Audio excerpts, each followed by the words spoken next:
My message for tonight is entitled Mastering Your Imperfections. Wow. And usually, people don't like talking about imperfections. Tama ba? We live in a culture where we always want to put our best foot forward. But unfortunately, there is something called a hidden epidemic. There was a study made by Thomas Curran. He's British. And sabi niya, our dangerous obsession with perfectionism is getting worse. Perfectionism, according to psychologists, can blind us to our achievements while enforcing impeccable, often impossible standards upon ourselves. It can be inflicted from within, projected onto others, or absorbed from those around us. So, we live in a society where perfection ano tawag ito, is admired. Ayan, no? So that's why there is there are people, especially with social media, they see, and wow, ang ganda-ganda naman niya, or ang yaman-yaman naman niya, no? Ang galing-galing naman niya, parang ganon, no? So, nakaka-pressure tuloy. Ba't ako yung buhay ko hindi katulad ng buhay niya? Di ba? That's the silent or the hidden epidemic. And a pastor said this, no? I think this is attributed to Stephen Furtick. And he said, don't compare your behind the scenes with someone else's highlight reel. No? So I looked at, ano tawag ito, if you look at the celebrities when they post on Instagram or on Facebook, bago nila ma-post yung picture na yon, naka 1,000 na sila na shots na iba-ibang angles, no? But you only see the one. And you feel, when you compare yourself, ay, ba't ganon? Diba? Ang layo. And people don't like talking about imperfection. Diba? We don't want to talk about imperfection. We want to hide it, actually, no? Like, ako, pagka sa damit, no, parang alam ko kung ano yung imperfect. Yun yung tinatago ko. Yung the way I dress, para hindi nakikita yung imperfect. You know what I'm saying, right? And ano ba yung imperfection? It means there's fault, blemish, or undesirable feature. It's the state of being faulty or incomplete. O di ba, gusto mo bang matawag ka na incomplete? Kulang, no? Merong part sa'yo or merong kang kaugalian na hindi maganda. No? There's something unlikable about you or undesirable, di ba? And usually, we want to be liked. Tama ba? We want people to like us. We want people to accept us.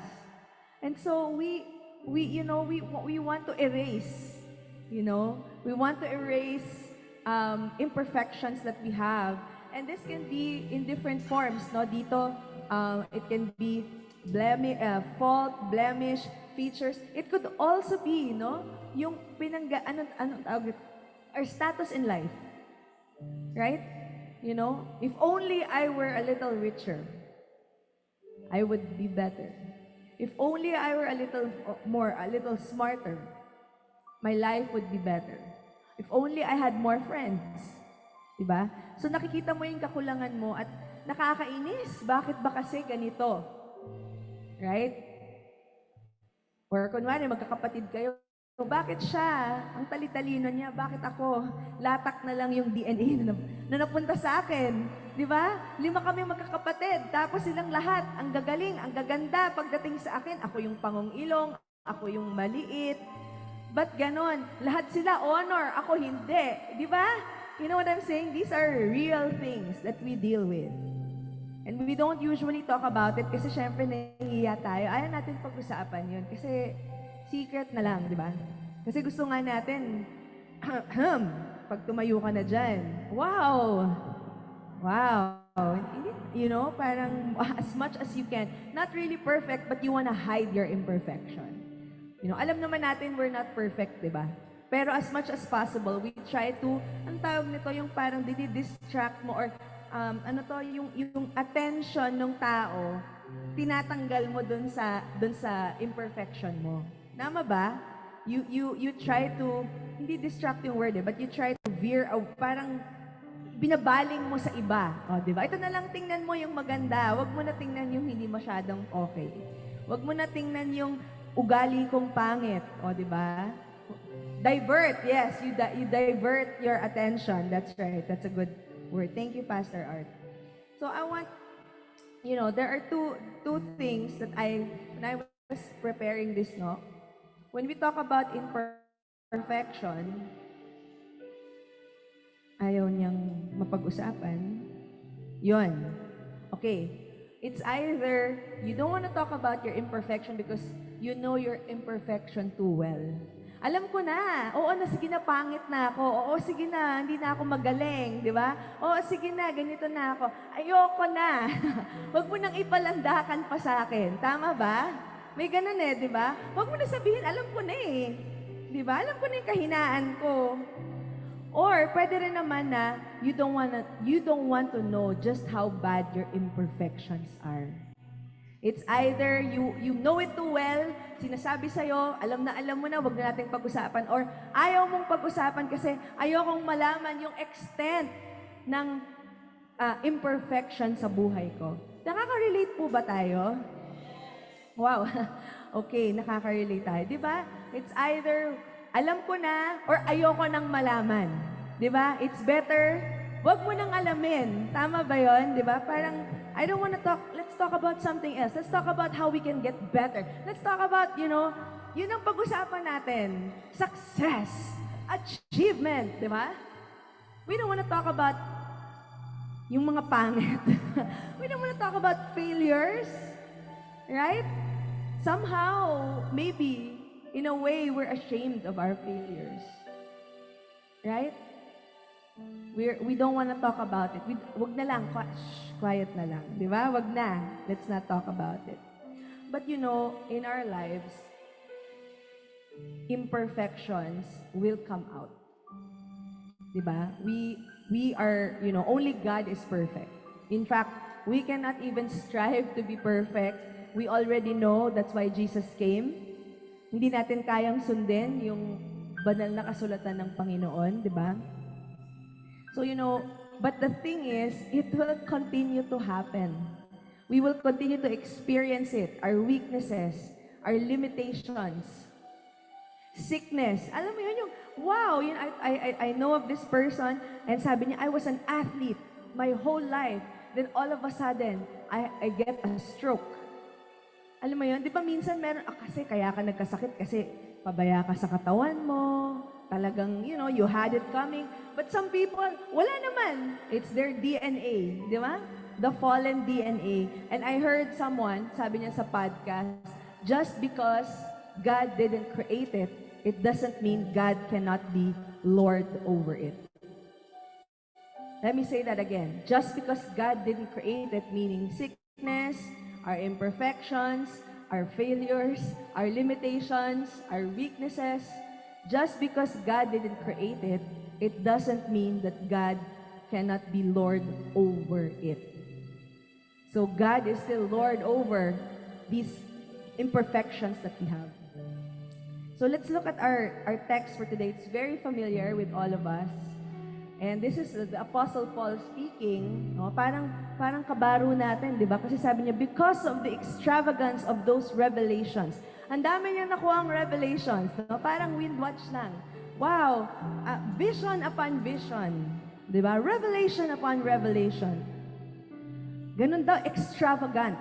Siguro parang TV, no? Yung sa kanya. Or sabi nga, di ba, he was in the third heaven. He could really see and understand the deep spiritual things. And sabi niya, so I wouldn't get a big head, para hindi ako yumabang, I was given the gift of a handicap. Imagine that, no? A handicap as a gift. Diba?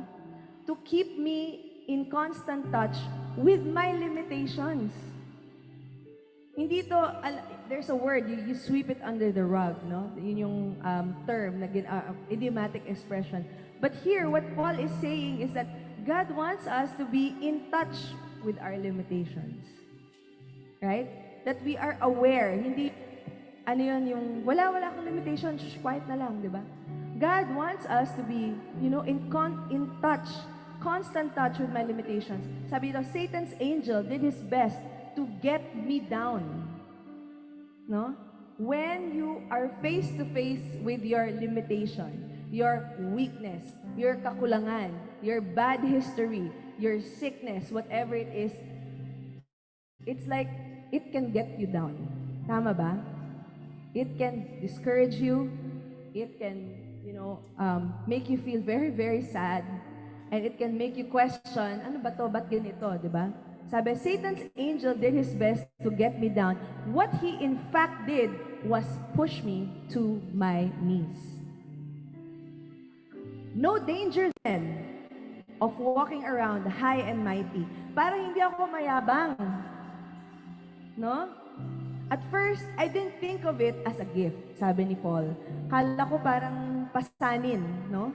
Mabigat na, tama ba yun? Tama ba yung term ko? Thank you. Pasanin, mabigat na pasanin. And beg God to remove it. Amen. Tayo rin, no? Lord, I don't want this sickness. I don't want this limitation. 3 times I did that. And then He told me, my grace is enough. It's all you need. My strength comes into its own in your weakness. Once I heard that, sabi ni Paul, I was glad to let it happen. Biglang nagbago. Una, pinagpipray niya, Lord, tanggalin mo na to. Ang hirap, masakit, mabigat. And then, nung narinig na niya, kinausap na siya ni Lord na my grace is enough, my grace is sufficient. Sabi niya, I was glad to let it happen. Okay, sige. I quit focusing on the handicap and began appreciating the gift. It is a gift pala that we are aware of our limitation, of our weakness. Amen? Yung awareness natin na, ay, meron ako nito. It is a gift. It is not a handicap. Hindi yun pinapamukha ni Lord sa'yo na para, hanggang dyan ka lang, wala ka nang mararating sa buhay mo. No. But we have to know that it is there. Diba? Ito ang sitwasyon, no? Now, sabi niya, I take my limitations in stride and with good cheer. Masaya pa siya. Nalimitado siya. These limitations that cut me down to size. No? Yung parang kala mo, ang galing-galing mo na, up, baba ka muna sa lupa, dito ka muna. Sabi niya, ano ba tong mga limitations? Abuse, accidents, opposition, bad breaks. Can you relate with that? You know? Abuse, it's more rampant than we think. I was listening to a podcast, 1 out of 4, I think that was in the US. 1 out of 4 people has experienced abuse in their lives. Accidents, opposition, meron pa sa ibang version, insults. Do you receive insults? Grabe, ang dami palang nai-insulto dito. Naka-experience. Bad breaks, yung ikaw na dapat, tapos biglang nalaktawan ka. Ay, ang sakit. Akin na yun. You know what I mean? Akin na dapat yun. And sabi niya, I just let Christ take over. And so the weaker I get, the stronger I become. Tapos na. Yun na yung message na. Wala pa yung points, ano? Let's talk about weakness. Asthenia. It means you want strength. It can also mean illness, suffering, calamity. Dito sa Pilipinas, no? We're taking the brunt of climate change. The typhoons, we have more typhoons, we have more floods. Tama? Frailty, or yung kahinaan, yung hindi ka malakas, no? So think about it. Right now, maybe you've never wanted to think about your weakness. But maybe tonight, God is saying, don't think of it as a handicap. Think of it as a gift. There is something that God is telling you and accomplishing. There is something God is accomplishing in you. That's why He's allowing it.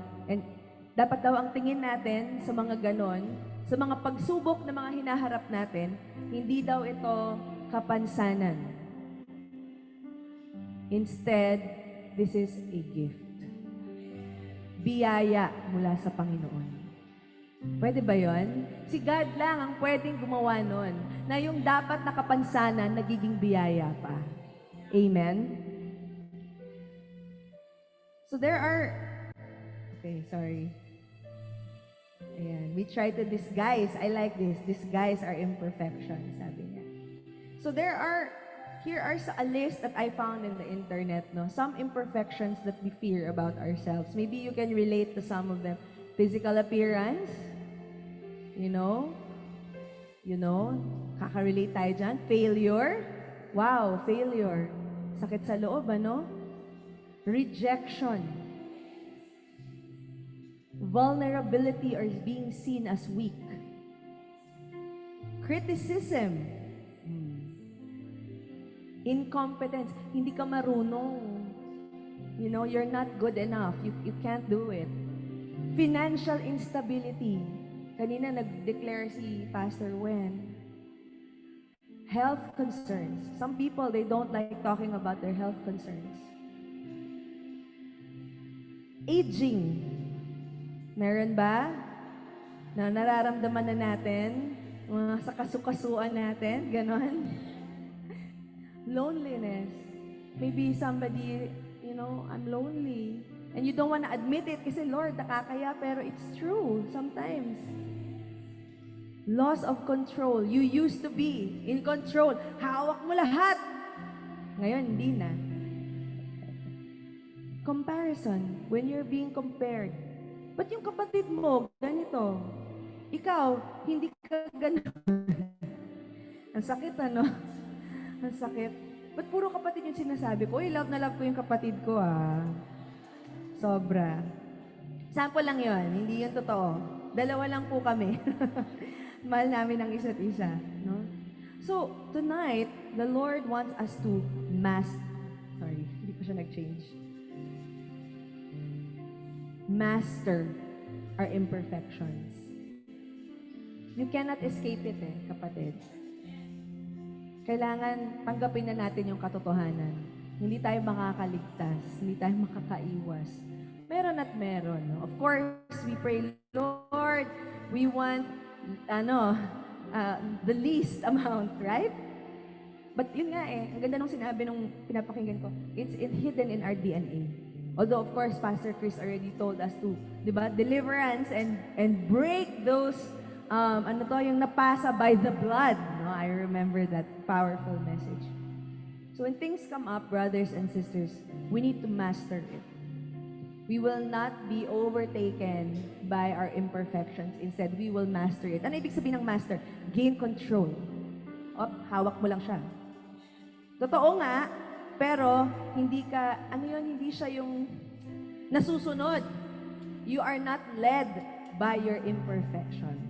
You are not led by your insecurity. You're not led by your fear or your limitation. Instead, ikaw ang nagli-lead sa Kanya. Yeah? Amen? Na alam mo na meron kang ganon, pero hanggang dyan ka lang. Dyan ka lang. Right? Alam ko, may kahinaan ako, pero hindi ako may insecure, hindi ko hahayaan na you are gonna drive my life. You know how people are, I'm sure there's so many kinds of people, and there are people with a chip off their shoulder. You know the term, chip off their shoulder? Yung meron kang kailangang i-prove, no? You want to prove something in your life. And that's because you're face to face with your limitation. And that's driving you. Kaya lahat inaaway mo, lahat, alam mo yun, lahat na lang. Bala kayo dyan. Basta, I need to prove something. And if we're not careful, our imperfections will master us instead of the other way around. Okay? So when we master, we become proficient in the use of something or having mastery of something. No? Sabi dun sa verse, when we are weak, then we are strong. So what is strength? It is from the Greek dunatos. Pag pagkat sa tao, it means you are powerful. You are able. Ano ibig sabihin nun? Hindi ka magpapatalo dun sa limitasyon mo. Amen po ba? You're not stuck with that. You are able. There is a way. You are powerful. Hindi wala kasi akong magawa kasi nadadala talaga ako ng galit ko. Wag mong hayaan na dalhin ka ng galit mo. Ikaw ang magdala sa kanya. Tama po ba? Power means the ability to perform, because one of the root words is near, dunamis, no? Ability to perform for the believer to achieve through or by applying the Lord's inherent abilities. It's no longer just your current abilities, but the supernatural abilities of the Lord in us through the power of the Holy Spirit. So first, this is our first point, mga kapatid. First principle for tonight. When we talk about how do you master your imperfections, well, you have to know that you will not be defeated by your imperfections. Instead, you will be delighted. Hindi siya kapansanan, isa siyang biyaya para sa'yo. How? Let's look at this text. Mabilis. Isa pa. Sorry. You will not be defeated, but delighted. Not defeated, but delighted. Matutuwa ka daw. Tama ba yun? Imbis na matatalo ka, matutuwa ka. Diba? Pwede na? Okay. Sabi doon, balikan natin, no? So, I wouldn't get a big head para hindi lumaki yung ulo ko. I was given the gift of a handicap to keep me in constant touch with my limitations. Mga parang negative, di ba? And sabi, because of that, because I am in touch with my limitations, there is no danger of me walking around high and mighty. Wala akong ipagmamayabang. Wala akong ipagmamalaki. Alam niyo mga kapatid, we live in a culture where it is parang you are successful. We have a culture of success. Tama naman, we need to be successful. Ayaw naman natin maging tamad, no? But sometimes there is the super high achiever, no? And I found these, no? Maybe some of you are like that. Some of you are high achievers. Wala akong weakness, no? Pastor Cookie, ibahin mo ako. Ako, wala akong limitation. Ako, magaling ako. Ako, born leader ako. Right? May mga ganon. May mga sobrang galing. Kayo na, no? And these are the lies that sometimes haunt someone who's always achieving. And that is, you must always be perfect. Wala kang off day, ha? Perfect ka. And number 2, your worth is determined by your achievements. Pag wala kang na-achieve, wala kang kwenta. Ano pa? You should never ask for help. Achiever ka, di ba? Leader ka, di ba? Dapat di ka humingi ng tulong. Rest is for the weak. Dapat di ka nagre-rest. Achiever ka eh. You're weak if you want to rest. Nanghihina ka na. You have to constantly outperform others. Dapat mas magaling ka sa kanya, kung sino man siya. Success means sacrificing everything else. Maybe even your time for the Lord. Maybe your time for your family. And the lie in the high achiever's mind is you can do it all on your own. Ito yung masaklap. Failure is not an option. That's the pressure that high achievers are experiencing. It's not an option. You cannot fail. Magaling ka, di ba? Parang ganun yung sinasabi, yung kasinungalingan sa isip nila. You must know everything, and you should always be motivated and passionate. Maybe some of you can relate to this. That you are so pressured maybe, or you've always been good at what you're doing. You've always been an achiever. But Apostle Paul is telling us something tonight. Sabi niya, that's why I take pleasure in my weaknesses and in the insults, hardships, persecution, and troubles that I suffer for Christ. For when I am weak, then I am strong. Yung kasinungalingan na hindi mo kaya. Ay ano kanina? Kaya mo, ikaw lang. Pwede ba yun? Ikaw lang talaga? No, at one point, you're gonna break. And praise God, if we allow the Lord to help us see that the weaknesses and the imperfections, the insults and the hardships are a gift, then we will be strong. Sabi dito in verse 9, he replied, "My gift of undeserved grace is all you need. My power is strongest when you are weak. So if Christ keeps giving me His power, I will gladly brag about how weak I am."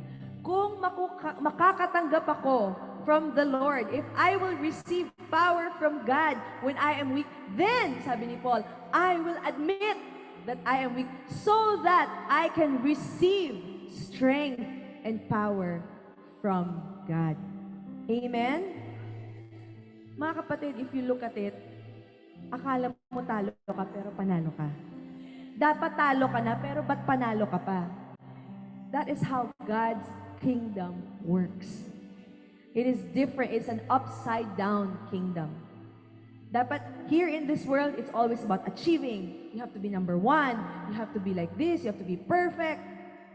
In God's kingdom, sabi niya, ganun ba may weakness ka? Sige, I will make you strong in that aspect. And so in other words, that's why you will be delighted because there's an opportunity for you to receive from God. When you admit, when you are face to face with your imperfection, then you can receive. Kaya mga kapatid, it's time to delight. Sabihin mo nga sa katabi mo, it's time to delight. You know, it's time to delight. Delight in your weakness. Delight in your limitation. Delight even in your sickness. What does that mean? Masaya ako na may sakit ako. Hindi. Na, Lord, may sakit ako, kailangan ko ng power mo. Makakatanggap ako. At dahil kailangan ko, makakatanggap ako. Amen po ba? Kasi sabi ni God, hindi mo naman kailangan, ayaw mo eh. Kinakaya mong mag-isa eh. So ikaw naman, kailangan ko pala, Lord. Sabi ni God, pues, dahil kailangan mo, bibigyan kita, makakatanggap ka. Amen po ba? So there is no shame. Everybody say, no shame. No shame in being face to face with our imperfection. Because that is the only time that we will receive. Pagka hindi ka umamin, hindi mo inamin ang pangangailangan mo, mauubusan ka. Kasi hindi ka tumatanggap eh. Tama ba? It's like a well. Ano mo na, naigip mo na lahat. Eh wala pang ulan. You need the rain from the Holy Spirit, the power. Amen? So mga kapatid, I want to encourage you. If that's you, you feel pressure. I'm a leader. I'm like this. I'm an achiever. It's time to delight that you have limitations. You delight not in your limitation, but you delight that you will receive from God because of your limitation. Amen po ba? Makakatanggap ka kasi may kakulangan ka. Tama po ba? Hallelujah. Amen. I love that, no? Kaya nga sabi, di ba? Let Christ take over. Sabi nga ni Pastor Min, huwag mo nang kayanin. Hayaan mo na si Jesus na through the power of the Holy Spirit. Sabi niya, the weaker I get, the stronger I become. Isn't that so? In what world is that true? Only in the kingdom world of the Lord. Amen po ba? Dapat pag humihina ka, eh bakit kay Lord, humihina ka, lumalakas ka. Amen? Kaya mga kapatid, wala tayong talo sa Panginoon natin. We will never lose because you're supposed to be losing and yet you are winning. You're not supposed to have enough and yet you are gaining more. How is that possible? Amen? Lagi kang panalo. Kaya nga, kahit may imperfection, you will not be defeated. You'll just delight in it. No? Yay! Makakahingi na naman ako kay Lord. Amen po ba? Hindi pala yun. Yay! Makakatanggap na naman ako kay Lord. Amen? Pagka sinabi ni Lord, you know, Lord sabi sa salita mo, sabi, I'm weaker, I need your strength. Come on, Lord. Amen po ba?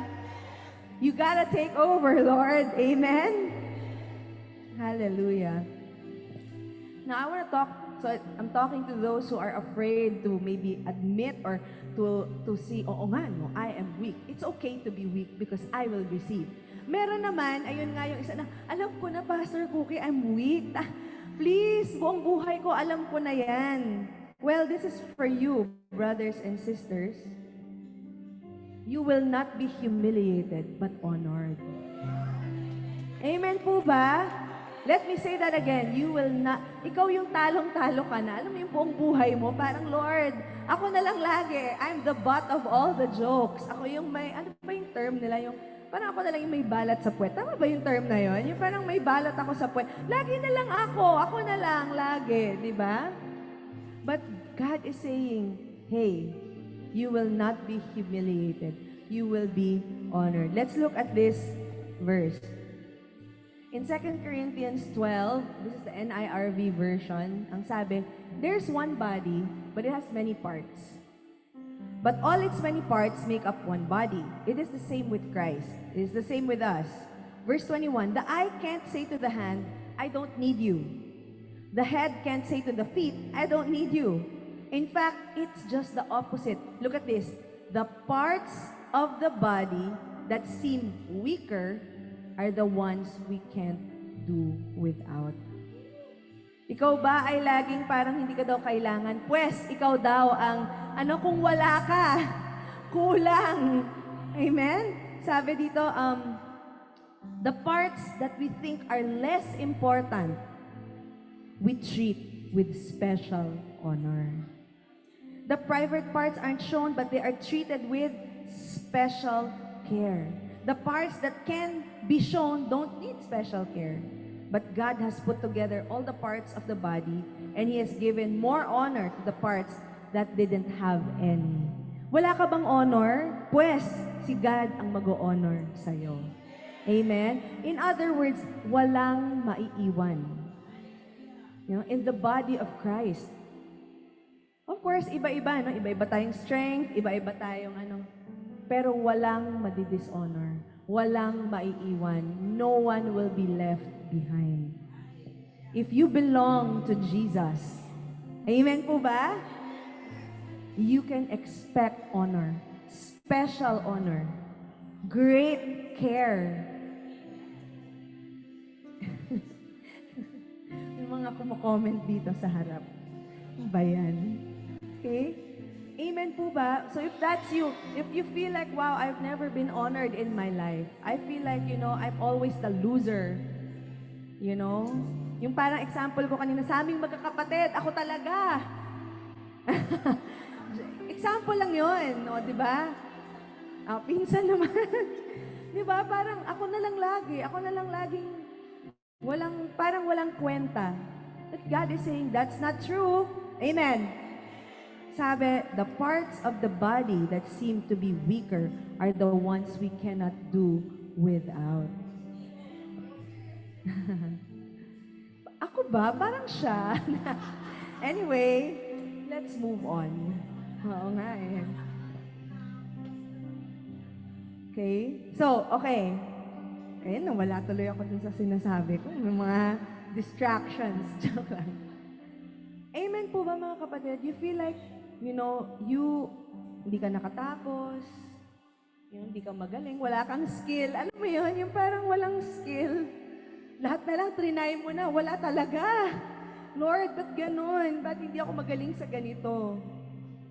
Wala. But God is saying, and this is, God is the one. Look at this, no? He has given, dun sa pinakadulo, more honor to the parts that didn't have any. Ikaw ba ay parang kinakalimutan, latak ng lipunan, ang mga kapatid, ang Panginoon mismo, He will be the one to give us honor. You don't have to fight for it anymore. Hindi mo kailangan mang-away. Kasi wala akong honor, siya lang lagi may honor. Huwag mo siyang awayin. Hintayin mo lang. God is the one who will honor you. Amen? Yes, meron ka din. Diba? Akala mo wala ka. Your time will come. And when it comes, no one can dispute it. Di ba? No, when your time comes, no one can dispute it anymore. Hindi na mapigilan ang pag-honor sa'yo. You know? God will always make a way for you to receive honor. It may not be in the way that you want it. No? Gusto ko yung honor na preacher ako. Paano kung hindi ka talaga marunong mag-preach, di ba? Baka nasa iba, sa ibang ministry ka. Amen po ba? It doesn't always have to be the way that you think, but if it's God, it will surely come, and He will surely honor you. This is what you can receive. You can receive deeper care. You can receive higher honor, and you can receive greater recognition. Why? Because God takes care of the weaker parts. God takes care of the parts that does not have honor. Amen? Walang-wala ka eh. Huwag kang mag-alala, hindi walang-wala. Si God ang mag-o-honor sa'yo. Si God ang Basta you are in the body of Christ. Amen? That's the key. That's the key. You have to be part of the body. If you're not, sorry ka na. Yun yung prerequisite dun eh. Di ba? Yun yung prerequisite dun. Amen? Sabi dito ni Ate Maribeth, my imperfection will submit to God's will and discover God's grace truly is sufficient even in the midst of pain. Sabi ni Ate Sheila, no one can stop it. Sabi ni Benedict, my time will come. Sabi ni Ate Jenny, my time will come. Amen? Antay ka lang. Ito yung pwede mong ma-receive. Amen? Sinong gusto nito? Amen? Diba? Honor upon honor. Let God be the one to honor you. Don't find it. Don't look for it in the world. Wait for God to honor you. As long as you're part of His body, you will not be left behind. Okay? Sabi dito, brothers and sisters, consider who you were when God called you to salvation. Not many of you were wise by human standards. Nor were many of you in positions of power. Not many of you were considered the elite when you answered God's call. But God chose those whom the world considers foolish to shame those who think they are wise. And God chose the puny and powerless to shame the high and mighty. He chose the lowly, the laughable. Pinagtatawanan ka ba? Huwag kang mag-alala, gagamitin ka ng Panginoon. The lowly, the laughable in the world's eyes. Nobody. Are you a nobody? Huwag kang mag-alala. In God's kingdom, you are somebody. He would shame the somebodies because through a nobody. He chose what is regarded as insignificant in order to supersede what is regarded as prominent, so that there would be no place for prideful boasting. Amen? I want to play this video. Okay na ba tayo, Pearl? There's this, one of the testimonies during the anniversary, the graduation. Ganda ng testimony niya. Can we play that? Do I change it or do you? Yeah.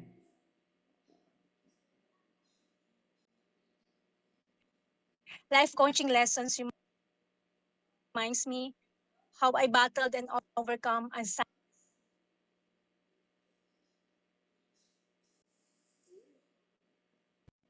Louder, please, anxiety, Pearl. fear, panic attacks for almost 5 years.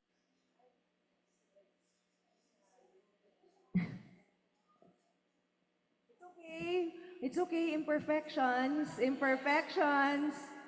Kasama ba yun? Life Pearl, coaching kasama ba lessons. yun?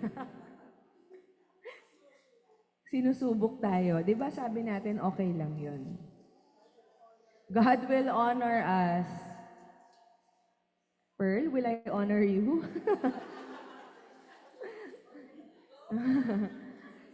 Ano nangyari? Life coaching lessons reminds me how I battled and overcome. Wala pa rin. Nako. Andito daw. Okay. Antayin na. Okay lang. We honor. It's okay. Bawal magalit kasi imperfection yung topic natin. Okay na, Pearl? Life coaching lessons reminds me how I battled and overcome anxiety, fear, panic attacks for almost 5 years. That caused me to stay away from the crowds, fellowship, avoid traveling, avoid going to doctor and dentist. It's really hard for me. Then come November 2018, I was delivered from fears as I attended again Encounter God retreat. I was able to travel again. But I have to ask a doctor for a prescription of a sedative so I could have a tooth extraction. I always remembered my experience of 4 hours of oral surgery.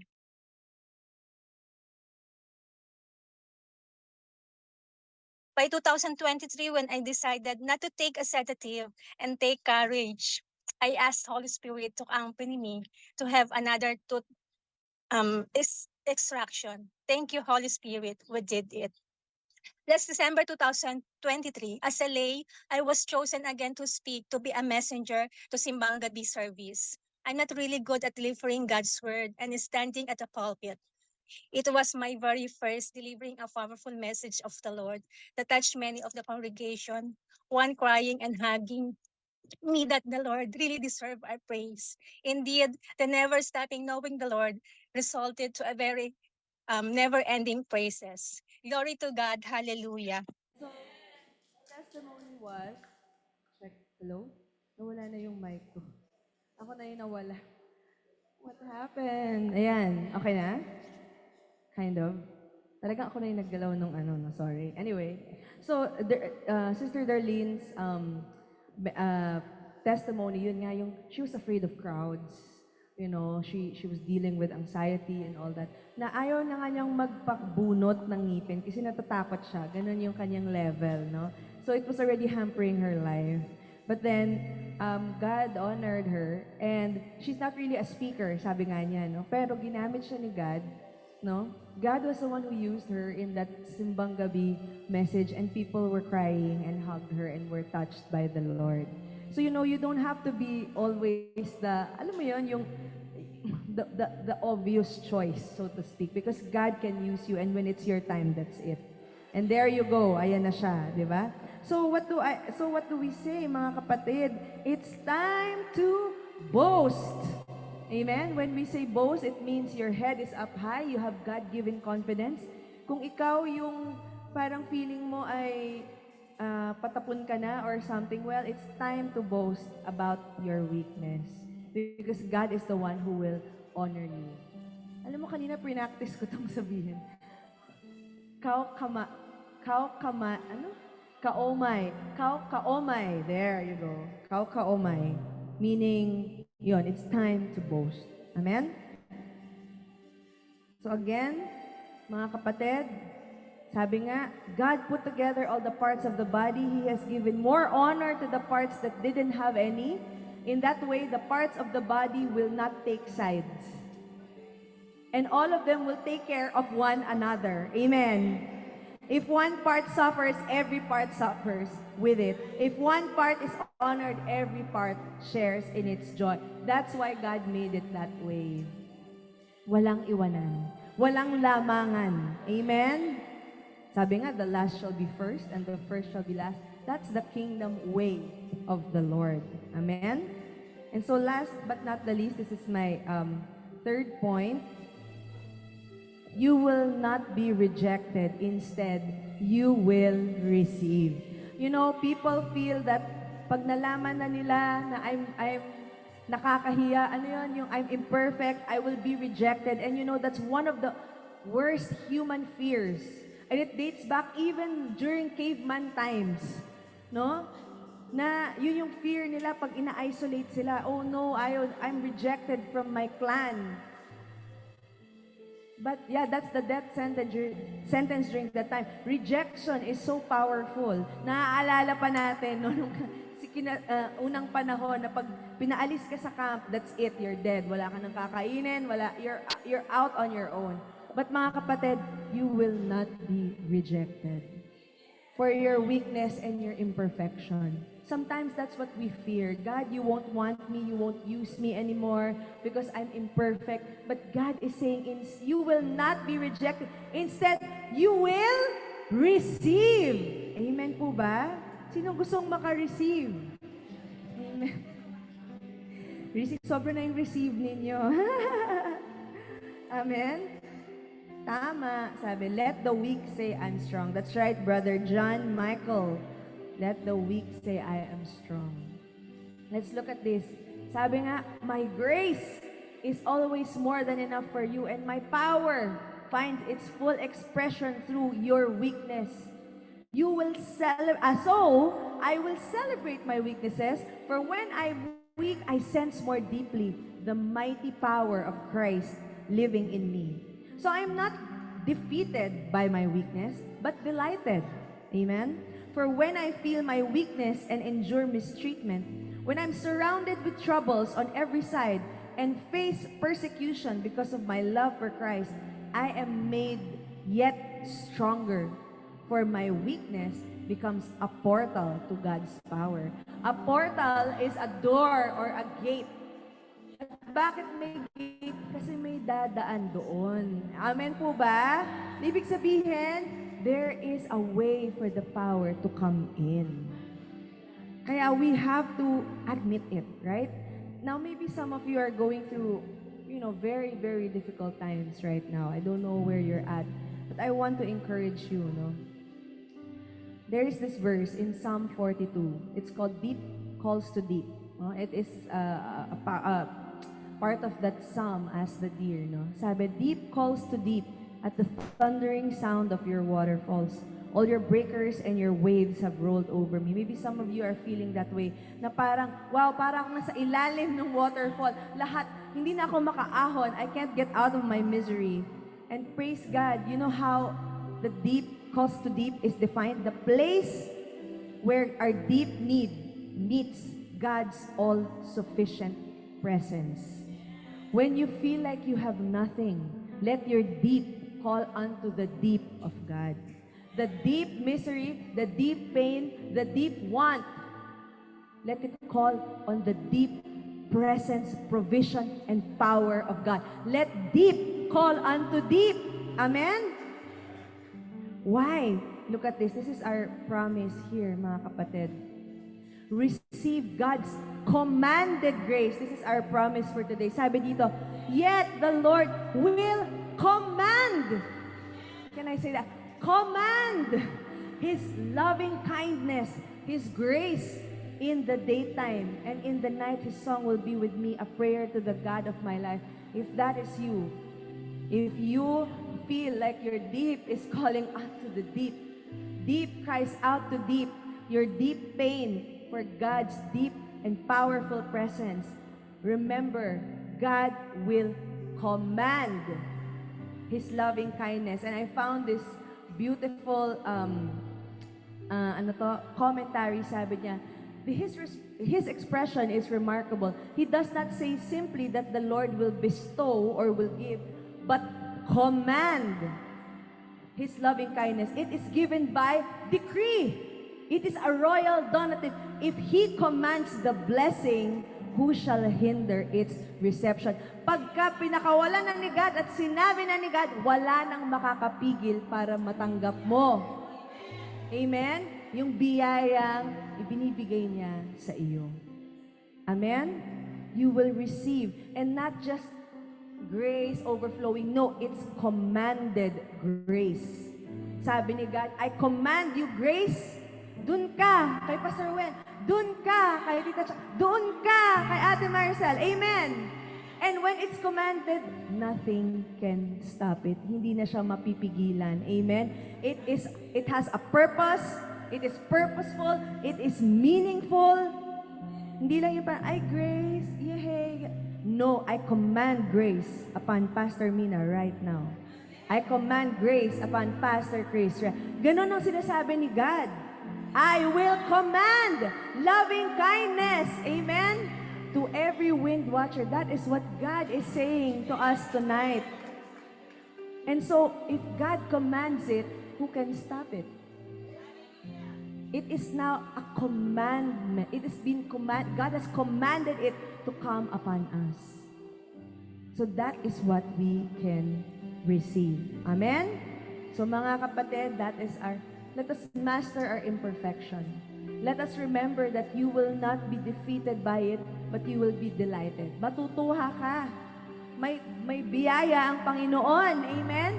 May purpose ang Panginoon para dun sa iyong imperfection or the weakness and the limitation. You will not be humiliated, but honored. Amen? So tandaan mo, pag nafe-feel mo na, hindi ako mapapahiya, I will not be ashamed, I will be honored.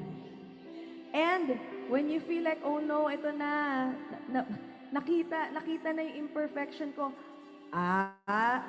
you will not be rejected, you will receive God's commanded grace in your life. Amen?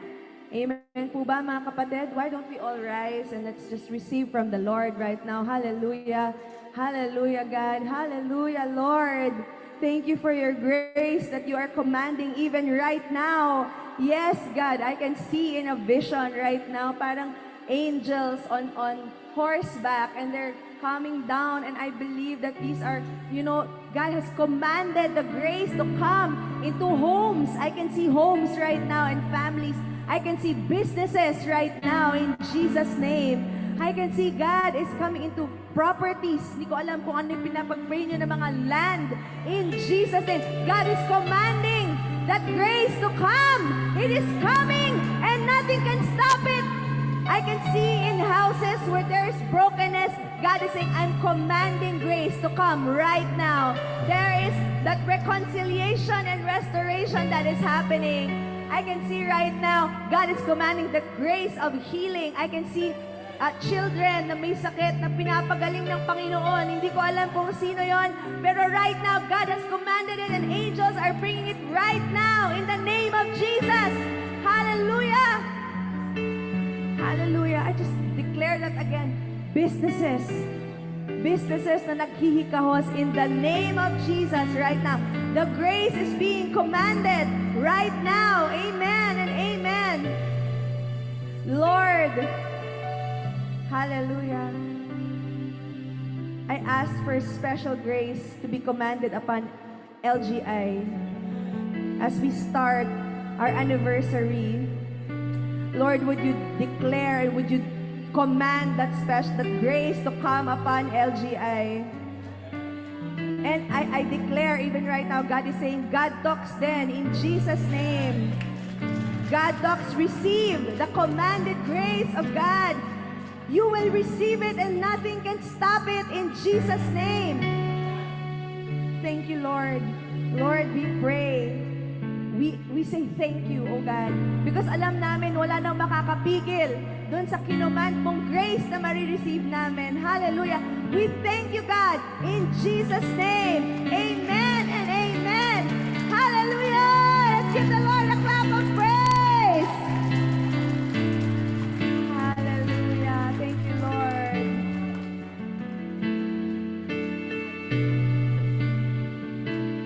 Yes, God.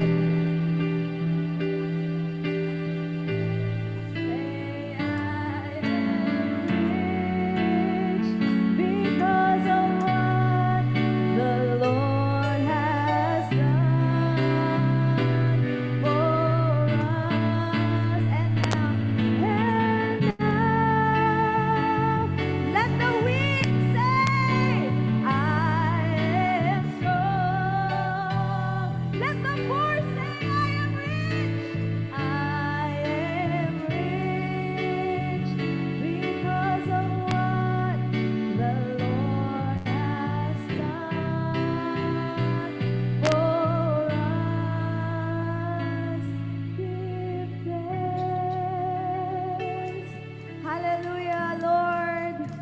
thanks to you in Jesus' name. Amen and amen.